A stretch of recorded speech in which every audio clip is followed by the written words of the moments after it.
ओम नमो भगवते वासुदेवाय। ओम ज्ञानतिमिरन्धस्य ज्ञानञ्जनशलाकया चक्षुरुन्मिलितं येन तस्मै श्रीगुरवे नमः। तो आज नरसिंह चतुर्दशी है और संध्या के समय इसी समय नरसिंह भगवान का आविर्भाव हुआ था। नमस्ते नरसिंह महाय प्रहलाद राध दाई। प्रहलाद महाराज की प्रसन्नता के लिए तो यहाँ पर भी हम देख सकते हैं कि यहाँ पर 10 अवतार में तो यहाँ पर जो नरसिंह भगवान है तो प्रहलाद महाराज को आनंद देने के लिए नरसिंह भगवान प्रकट हुए थे। और एक्चुअली नरसिंह तो श्रीमद् भागवतम में ही ये कथा आती है नरसिंह भगवान की, और विशेष उनका रूप था एक ना पूर्ण रूप में मनुष्य और ना पूर्ण रूप में शेर। नर और सिंह का जो मिश्रित अवतार थे वो नरसिंह भगवान थे। और बल्कि हिरण्यकशिपु जो कि असुरों के राजा थे, प्रहलाद महाराज के जो पिता थे, तो उन्होंने कठोर तपस्या करके ब्रह्मा जी को प्रसन्न कर लिया। और ब्रह्मा जी को प्रसन्न करके उन्होंने ब्रह्मा जी से क्या वर मांगा कि मुझे अमरता का वरदान चाहिए, मुझे अमर बनना।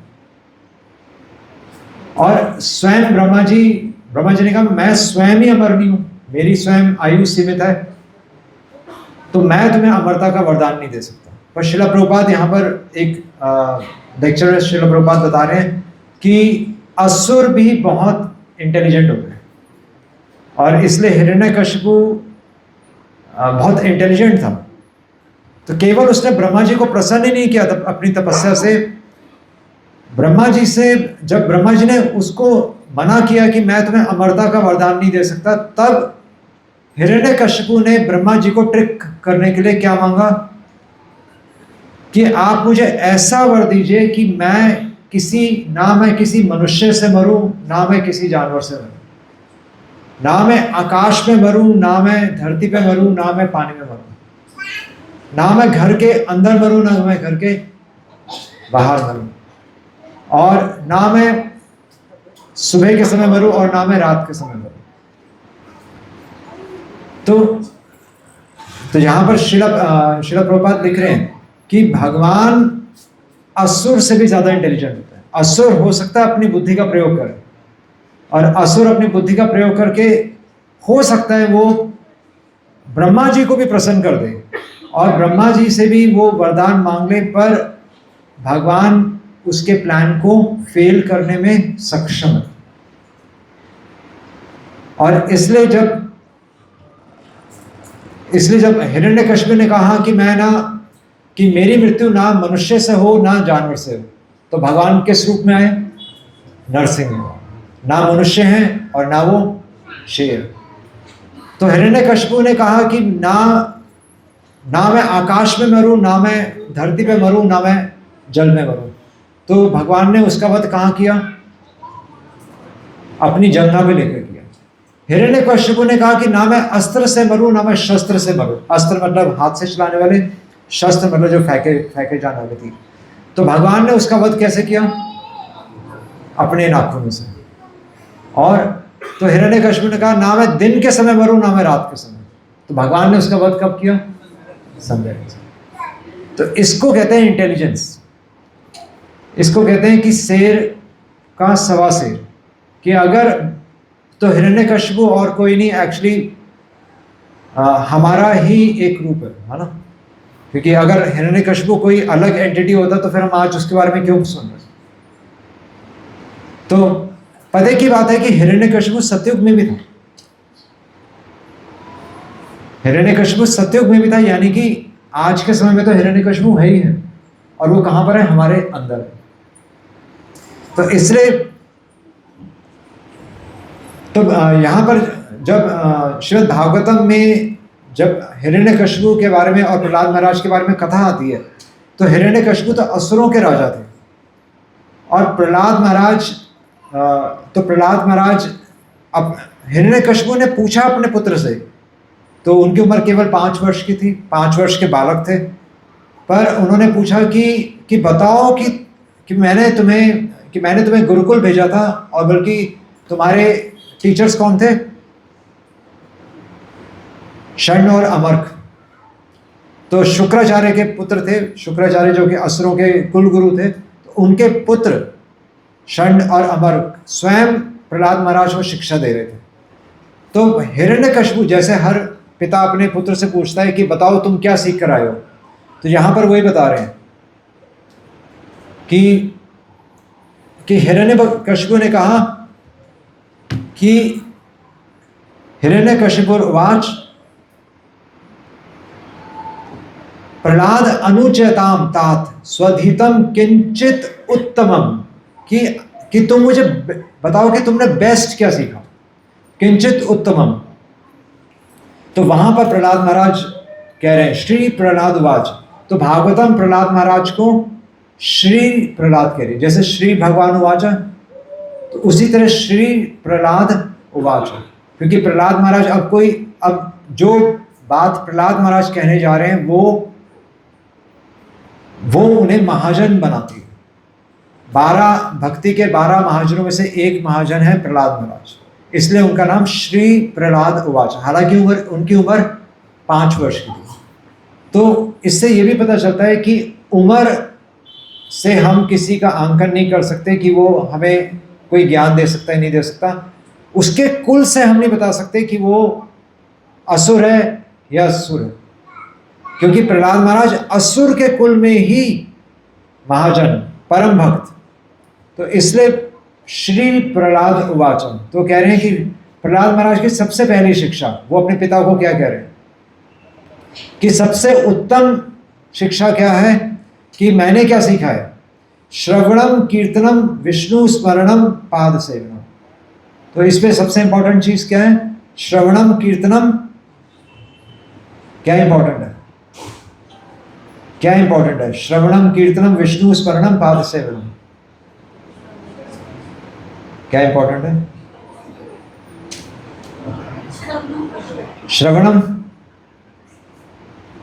श्रवणम इंपॉर्टेंट है या कीर्तनम इंपॉर्टेंट है या फिर स्मरणम इंपॉर्टेंट है या फिर पाद सेवनम इंपॉर्टेंट है? अर्चनम वंदनम दास्यम साख्यम आत्मनिवेदनम। सबसे इंपॉर्टेंट क्या है? श्रवणम कीर्तनम विष्णु। विष्णु सबसे ज्यादा इंपॉर्टेंट। प्रहलाद महाराज 5 वर्ष के बालक हैं, पर उन्हें ज्ञात है कि कीर्तन किसका करना, श्रवण किसके बारे में करना। हम भी श्रवण करते हैं, पर हम दुनिया का श्रवण करते हैं, या फिर हम देवी देवताओं का श्रवण करते हैं, या फिर हम किसी बड़े व्यक्ति का श्रवण करते हैं कि उसने ऐसा किया, उसने ऐसा किया। पर प्रहलाद महाराज बिल्कुल भी उनको कोई संशय नहीं है कि अगर मनुष्य जन्म कि जो दुर्लभ मनुष्य जन्म हमें मिला है, उसमें मनुष्य जन्म पाइया राधा कृष्ण ना भजिया, जानिया सुनिया विष खाई। जिसने राधा कृष्ण का भजन नहीं किया वो एक्चुअली विष खाकर ही चला गया संसार से। सबसे पहली शिक्षा क्या है? सबसे पहली शिक्षा केवल श्रवणम कीर्तनम नहीं है, श्रवणम कीर्तनम विष्णु स्मरणम पाद सेवनम। तो ये क्या है? इति पुंसाम अर्पिता विष्णु। फिर से कह रहे हैं कि ये नवधा भक्ति, प्रहलाद महाराज 9 प्रकार के विधियों से हम भगवान का गुणगान कर सकते हैं। और प्रहलाद महाराज कह रहे हैं कि इति पुंसाम अर्पित, एक मनुष्य को भगवान को क्या अर्पित करना चाहिए? इति पुंसाम अर्पितम विष्णु, विष्णु को अर्पित करना है। भक्तिश्चेत नवलक्षणा, ये नवलक्षण तो अलग अलग लक्षण है। श्रवणम, तो श्रवणम की पराकाष्ठा, श्रवणम के लिए कौन सा उदाहरण दिया जाता है? भागवतम कौन सा उदाहरण देती है? जिसने श्रवण करके भगवान को प्राप्त किया। किसने? परीक्षित महाराज। परीक्षित महाराज ने भागवत कथा सुन के परम गति प्राप्त की। कीर्तनम, कीर्तन किसने किया? किसने? हाँ, हरिदास ठाकुर। हरिदास ठाकुर तो नामाचार्य। कीर्तनम के लिए कहता है सुखदेव गोस्वामी। सुखदेव गोस्वामी कथा ही वो कीर्तन ही कर रहा है, भगवान का गुणगान कीर्तन ही होता है। तो श्रवण किसने किया? परीक्षित महाराज। कीर्तनम सुखदेव गोस्वामी, श्रवणम कीर्तनम विष्णु स्मरणम। स्मरण से किसने भगवान को प्राप्त किया? ओम नमो भगवते वासुदेवाय। प्रहलाद महाराज। प्रहलाद महाराज ने श्रवण करके भगवान को प्राप्त किया, है ना वो। तो श्रवणम कीर्तनम विष्णु स्मरणम पाद सेवनम, कि भगवान के चरणों की सेवा से किसने भगवान को प्राप्त किया? किसने प्राप्त किया? लक्ष्मी जी। लक्ष्मी जी भगवान के चरणों में रहती है ना। तो पाद सेवनम, अर्चनम, भगवान की डीटी वर्शिप, भगवान के अर्च विग्रह की सेवा। इस पृथ्वी पर सबसे पहले अर्च विग्रह सेवा किसने शुरू की थी? किसने?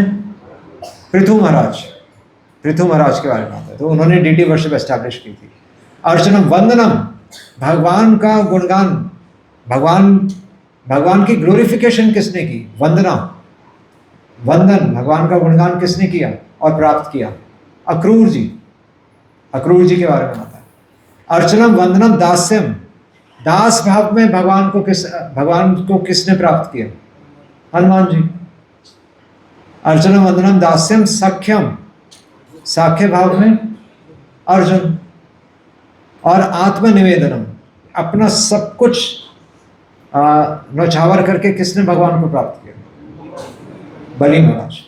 तो ये कह रहे कि नव लक्षणा कि इति पुंसाम, एक मनुष्य को चाहिए कि इन इति पुंसाम अर्पिता विष्णु, विष्णु को इन नवधा भक्ति के द्वारा हम क्रिएत भगवती अद्धा, कि पूर्ण रूप से भगवती, उस भगवान को पूर्ण रूप से अद्धा, तत्मन्ये अधितम उत्तमम, कि बेस्ट सर्विस यही है कि हम भगवान को इन नवलक्षणों से हम भगवान का पूजन करें, भगवान का गुणगान करें। तो इसलिए प्रहलाद महाराज के माध्यम से ये नवधा भक्ति हम तक पहुंच रही है। और प्रहलाद महाराज आगे कह रहे हैं कि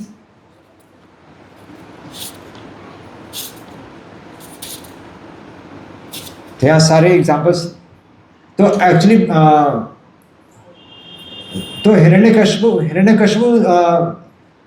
तो ये शब्द सुनकर निशम्य एतत् सुत वाचा, कि अपने पुत्र से ये शब्द सुनकर हिरण्यकश्यपु उस समय उसके होठ कांपने लगे, उसको गुस्सा आया। और उसने बोला कि ब्रह्म बंधु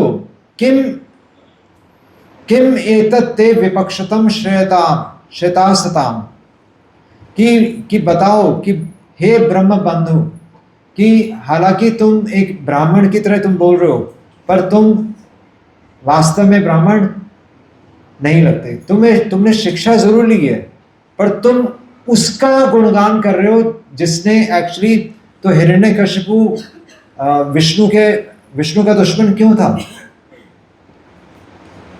क्योंकि हिरण्यकश्यपु का ब्रदर कौन था? हिरण्याक्ष।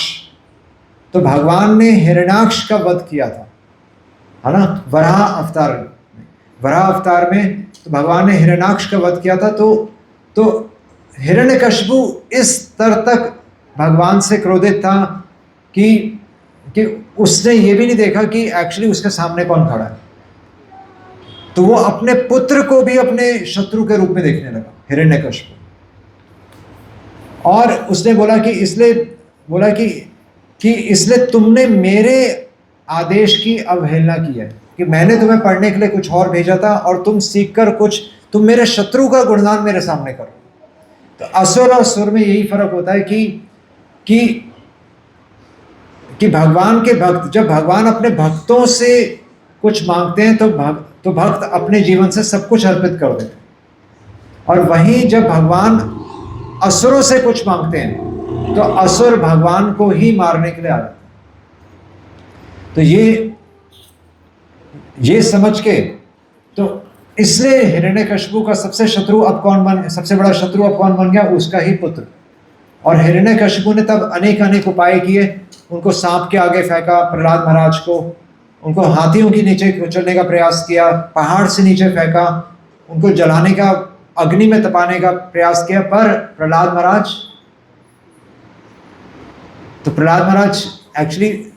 महाराज किसका नाम ले रहे थे? श्रवणम कीर्तनम विष्णु स्मरणम। तो इसलिए आता है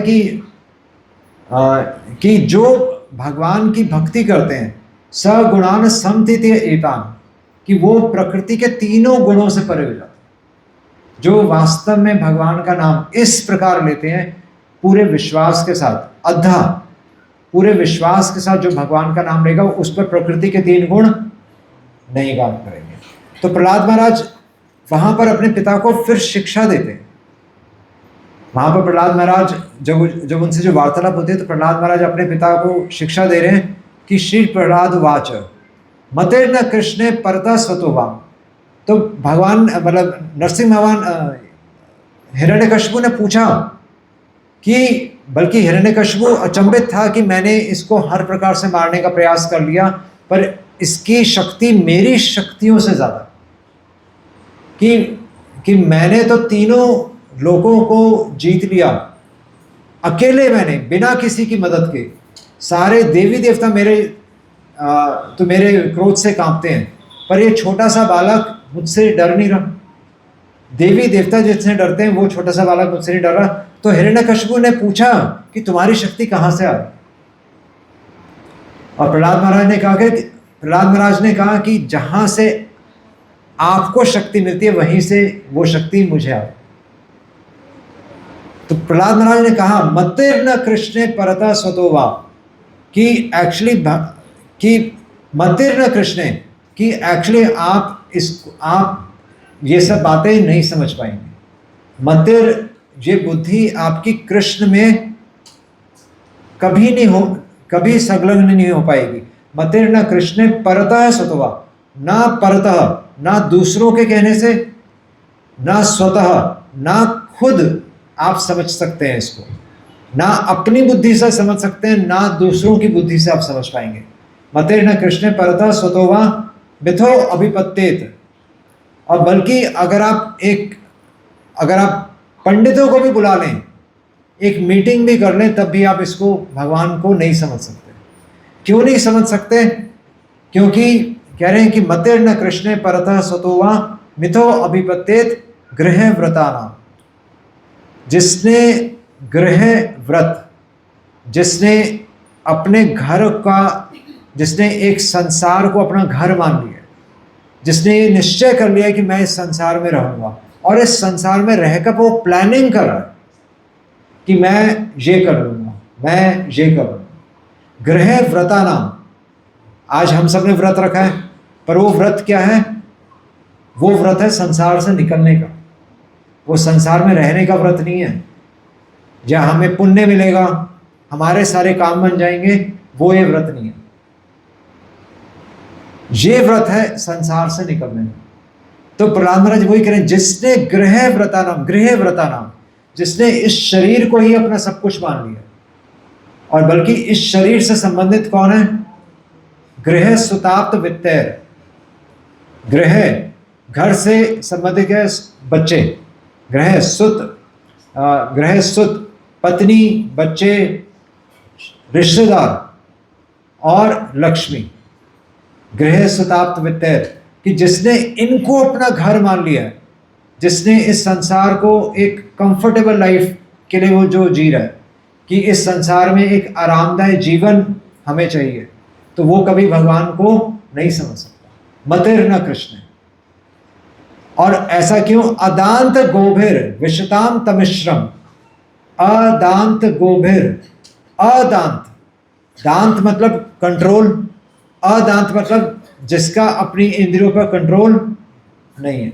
अदांत गोभिर, जिसका अपनी इंद्रियों पर नियंत्रण नहीं है। अदांत गोभिर विशताम, वो प्रवेश करता है। कहां प्रवेश करता है? तमिश्रम, घने, किसमें? नरक में। तमिश्रम। पुनः पुनः चर्विता चर्वणा, कि वो बार बार, एक्चुअली वो जीवन नहीं जी रहा, वो बार बार एक ही काम कर रहा है। पुनः पुनश्च चर्विता चर्वणाम, कि बार बार वो उस गन्ने को चबा रहा है जिस गन्ने से जूस निकाला जा चुका है। गन्ना है ना, गन्ने को पहले एक बार जूस निकालते हैं, फिर उसको मोड़ते हैं, फिर जूस निकालते हैं, फिर उसको मोड़ते हैं, फिर जूस निकालते हैं।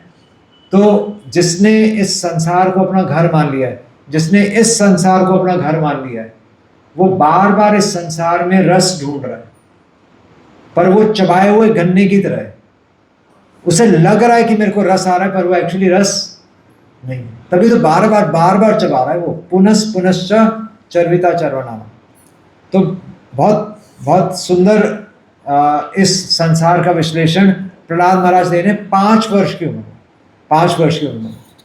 और कह रहे हैं कि इसलिए ऐसे व्यक्ति नाते विदु स्वार्थ गति में ही विष्णु, वो अपनी गति नहीं समझते, वो ये नहीं समझ रहे कि हमें जाना भी है। नाते विदु, वो नहीं जानते ना। पिछले श्लोक में भी आ रहा था मतिर न कृष्ण, तो शास्त्रों में कहीं अगर ना आ जाए तो वो तो यानी कि 100% है ना। तो कह रहे हैं कि नाते विदु, वो नहीं जानते। क्या नहीं जानते? नाते विदु स्वार्थ गति, अपना स्वार्थ नहीं जानते कि उन्हें ये शरीर छोड़कर कहीं जाना भी है। हम कहते हैं ना उसकी स्वर्गति, स्वर्गवास, गति क्या बोलते हैं? स्वर्गवासी बोलते हैं। गति कि हमारी गति है, तो इसलिए यहाँ पर कहने कि स्वार्थ गति में ही विष्णु, निश्चित रूप से वो ये नहीं जानता कि विष्णु ही उसकी गति है। इसलिए वो इस संसार में बार बार रोज एक ही काम कर रहा है, रस ढूंढ रहा है, रस ढूंढ रहा है कि मेरे को यहाँ रस मिल जाएगा, मेरे को वहां रस मिल जाएगा। दुराशया ये बहिर अर्थ माने ना। दुराशया, आशाएं होती हैं अंधकार से उजाले की ओर जाने के लिए, पर ये आशा क्या है? ये हमें उजाले से अंधकार की ओर ले जाती है। दुराशया, दुराशया ये बहिर अर्थ माने ना, कि बाहर की वस्तु को वो अर्थवान समझ रहा है। ये फोन किसका बंद कर? दुराशय ये बहिर अर्थ माने ना। अंधा यथा अंधेर रूप निय माना। फोन लेकर बंद कर दीजिए।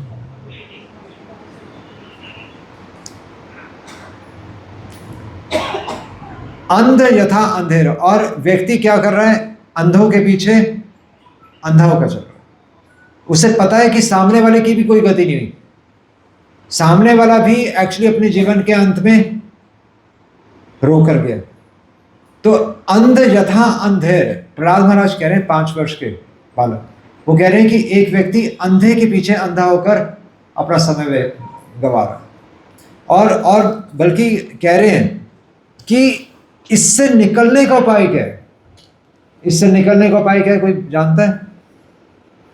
प्रहलाद महाराज क्या कह रहे हैं? इससे निकलने का उपाय क्या है? श्रवणम कीर्तनम विष्णु स्मरणम। श्रवणम कीर्तनम विष्णु स्मरणम से ऊपर भी कुछ है? क्या कहते हैं?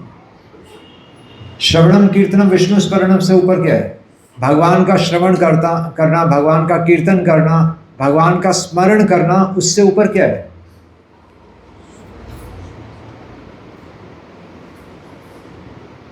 तो प्रहलाद महाराज जहां तक लेकर आ रहे हैं, प्रहलाद महाराज रुके नहीं वहां पर, वो तो शुरुआत थी, भगवान का गुणगान तो शुरुआत थी। अब क्या प्रहलाद महाराज क्या कह रहे हैं कि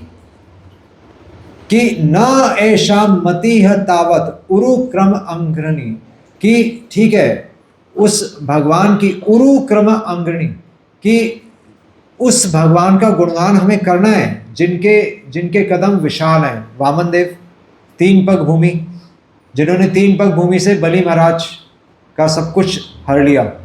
कि ना ऐशा मति है, कि जब तक हमारी मति उस भगवान के महान महान कार्यों में नहीं जाएगी, स्पृशति अनर्थ अपगमो यद अर्थम, और बल्कि जब तक हम अपने अंदर के अनर्थों को हम नहीं खत्म करेंगे। और उसका तरीका क्या बता रहे हैं प्रहलाद महाराज? महीयशाम, मही यशसाम पाद रजो अभिषेकम। प्रहलाद महाराज सीधा टू द पॉइंट लेकर आ रहे हैं कि जब तक भगवान का गुणगान भी हम तब तक नहीं कर पाएंगे जब तक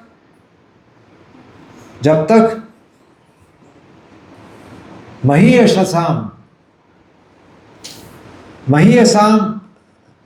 यशसाम पाद रजो अभिषेकम, जब तक हम भगवान के भक्तों के चरण रज अपने मस्तक पर नहीं लगाएंगे। क्योंकि भगवान के दर्शन कौन, क्योंकि प्रहलाद महाराज को शिक्षा किसने दी? प्रहलाद महाराज को शिक्षा कहां से मिली थी? नारद मुनि से। अपनी मां के गर्भ में ही वो शिक्षा मिल गई थी।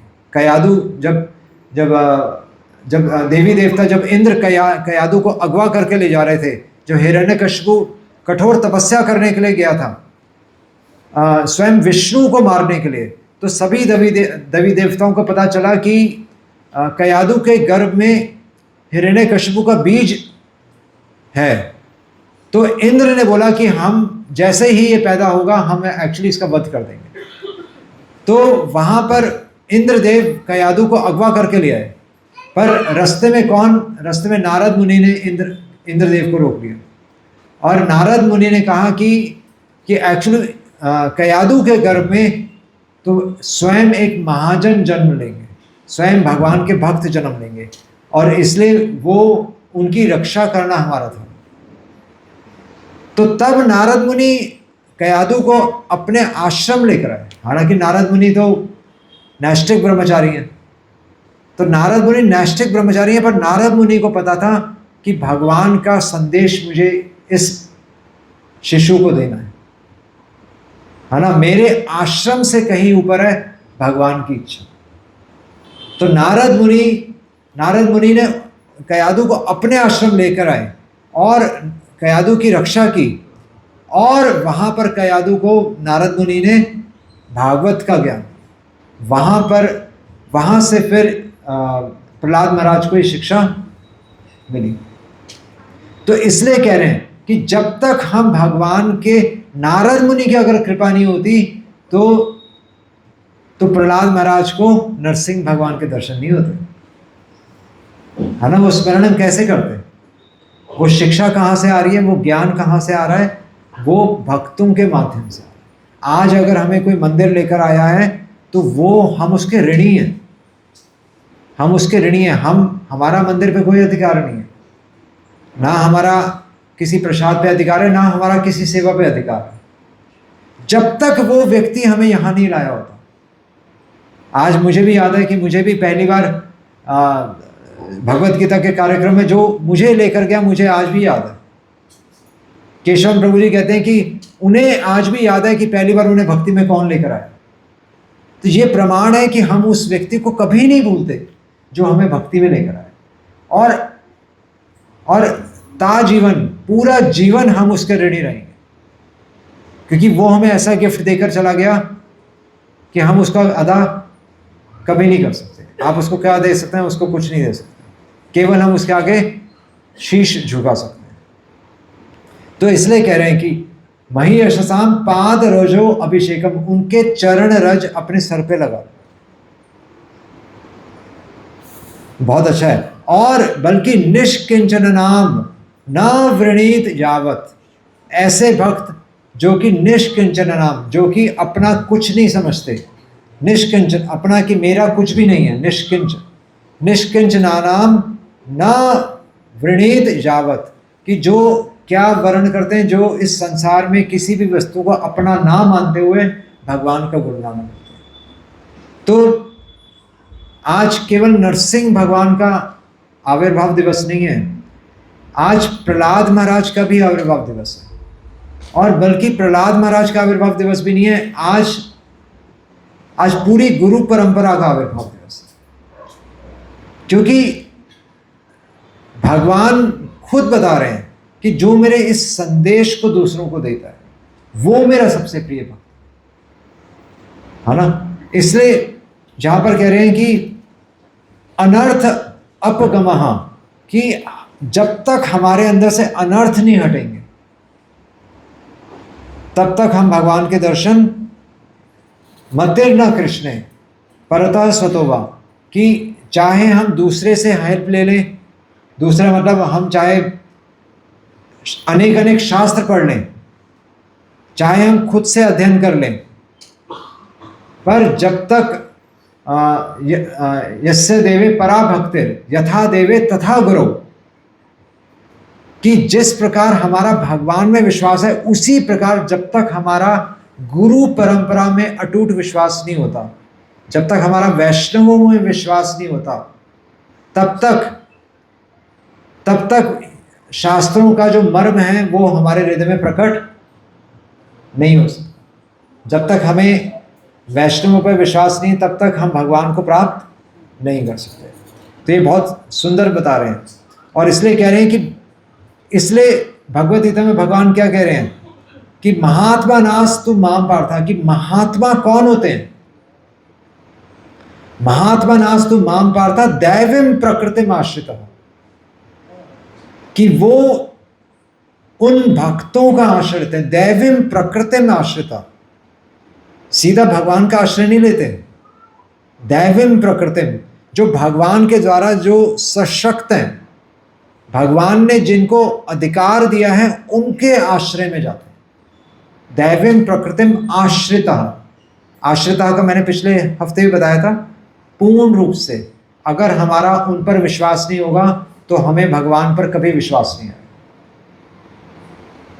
है ना। इसलिए हमारी साधना भगवान का गुणगान करना नहीं है, हमारी साधना है भक्तों का गुणगान करना।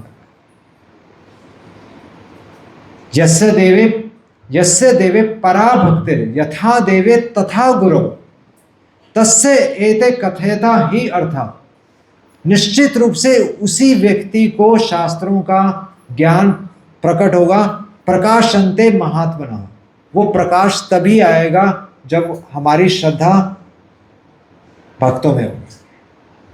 तो इसलिए भगवान के अवतार से, भगवान के आगे झुकने से कहीं कहीं ज़्यादा उत्तम शिक्षा क्या है कि हमें वैष्णवों के आगे झुकना चाहिए, है ना। और जो व्यक्ति नहीं झुकता, तो एक्चुअली इसलिए हिरण्यकशिपु भी क्या कह रहा था? हिरण्यकशिपु कह रहा था कि मैं नहीं झुकूंगा, इसलिए ना मैं आकाश में मरूंगा, ना मैं धरती पे मरूंगा, ना मैं जल में मरूंगा, ना मैं दिन में मरूं, ना मैं रात में मरूं। ये क्या है? ये वही बात है कि हम एक्चुअली कि हम स्वतंत्र रहना चाहते हैं,